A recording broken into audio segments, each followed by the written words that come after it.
ఈరోజు ముఖ్యమంత్రి వైఎస్ జగన్మోహన్ రెడ్డి గారి అధ్యక్షతన జరిగినటువంటి 49వ మంత్రిమండలి సమావేశం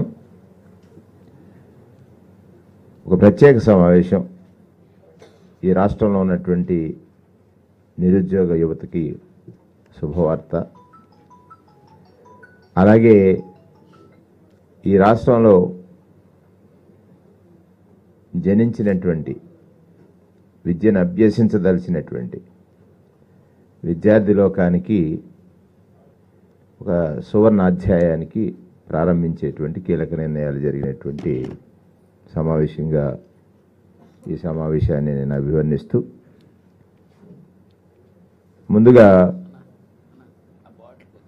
ముఖ్యమంత్రి జగన్మోహన్ రెడ్డి గారి అధ్యక్షతన జరిగినటువంటి సమావేశంలో మంత్రిమండలి తీసుకున్నటువంటి కీలక నిర్ణయాల్ని మీ ద్వారా రాష్ట్ర ప్రజానీకానికి వివరించేటువంటి అవకాశం నాకు వచ్చింది. ప్రధానంగా ముఖ్యమంత్రి గారి పరిపాలన అంతా కూడా మహిళా సాధికారతకు, మహిళల యొక్క స్వావలంబన అంటే స్వయం సమృద్ధిని సాధించాలి మహిళలు, అప్పుడే ఈ సమాజం ఉన్నతి చెందుతుంది, ఉన్నత స్థితిలో ఉంటుంది అనేటువంటి నాటి సంఘ సంస్కర్తల ఆలోచన విధానం. మహాత్మా జ్యోతిరావు పూలే ఒక సంఘ సంస్కర్త, మహిళా అభ్యుదయానికి మొట్టమొదటి అడుగులు వేయించినటువంటి వ్యక్తి. ఆ దశగా వారిని గురువుగా చెప్పుకున్నటువంటి రాజ్యాంగ నిర్మాత. ఈ దేశంలో భిన్న సంస్కృతులు, భిన్న ఆచారాలు, భిన్న మతాలు ఉన్న భారత జాతి సంతతంతా కూడా ప్రామాణికంగా జీవన గ్రంథంగా భావించేటువంటి రాజ్యాంగ రచనలో సంస్కర్తల యొక్క ఆలోచనలన్నీ కూడా సమ్మిళితమైతే ఈనాటి ముఖ్యమంత్రి జగన్మోహన్ రెడ్డి గారు అనేక మంది సంస్కర్తల యొక్క సమ్మిళిత ఆలోచన విధానాన్ని అమలుపరచడం ద్వారా రాష్ట్రంలో ఏ వర్గాలైతే రాజ్యాంగబద్ధంగా పొందాల్సినటువంటి ఫలాలు పొంది ప్రభుత్వ సహాయం అందితే గాని వారి జీవితాలు వెలుగులోకి రావు అని ఆశించి నాడు రాజ్యాంగ నిర్మాత రాజ్యాంగంలో పొందుపరిచిన అంశాలు ఉన్నాయో వాటికి తగ్గట్టుగానే పరిపాలన సాగింది, సాగుతుంది, సాగబోతుంది అనేటువంటిది ఈ సందర్భంగా మనవి చేస్తూ, ఈనాడు మహిళా సాధికారిత, మహిళలకు వెన్నుదన్నుగా నిలవడానికి ఈ నెల ఫిబ్రవరి 16వ తారీఖున ఇప్పటికే 3 విడతలు 18,750 రూపాయలు 45 సంవత్సరాల నుండి పైబడి 45 సంవత్సరాలు పైబడి 60 సంవత్సరాల లోపు ఉన్నటువంటి మహిళలకి, ఆ వయసులో వారికి ఆర్థిక స్థితికి అండగా నిలవాలని 18,750 రూపాయలు 18,750 రూపాయలు 4 విడతలుగా అంటే 75,000 రూపాయలు అందించాలనేటువంటి లక్ష్యం వారు ఎంచుకున్నారు.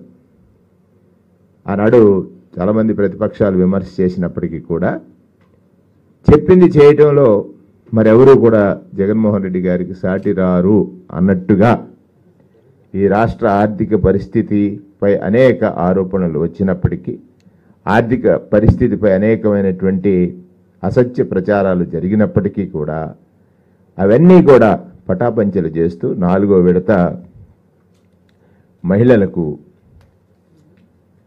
చేయూత కార్యక్రమాన్ని అందించేటువంటి కార్యక్రమం 16వ తారీఖు నుంచి 2 వారాల పాటు అంటే 16 నుంచి నెలాఖరు వరకు మహిళలకు అందించాలని 4వ విడతగా 26,98,931 మందికి, 4వ విడతగా 26,98,931 మందికి 5,060,4,00,000 రూపాయలు 5,060,4,00,000 రూపాయలు సుమారుగా దాదాపు 14 లక్షల మంది మహిళలు స్వయం ఉపాధి పొందారు. దీనిలో 26,98,931 మందిలో గాను 14 లక్షల మంది స్వయం సమృద్ధి సాధించారు.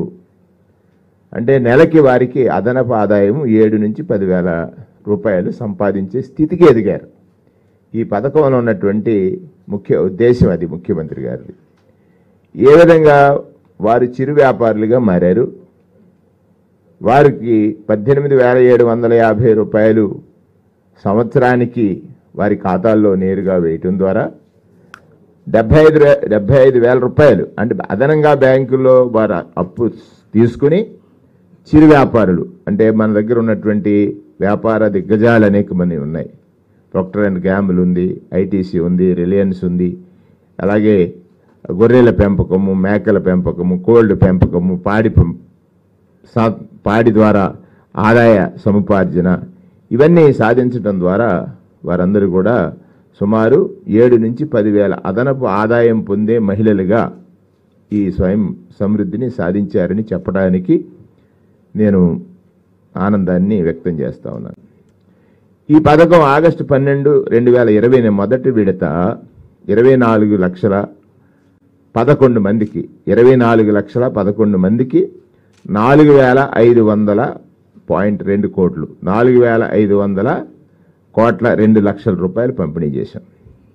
రెండో విడత 4,679 కోట్లు 4,679 కోట్లు 24,95,000 మందికి పంపిణీ చేశాం.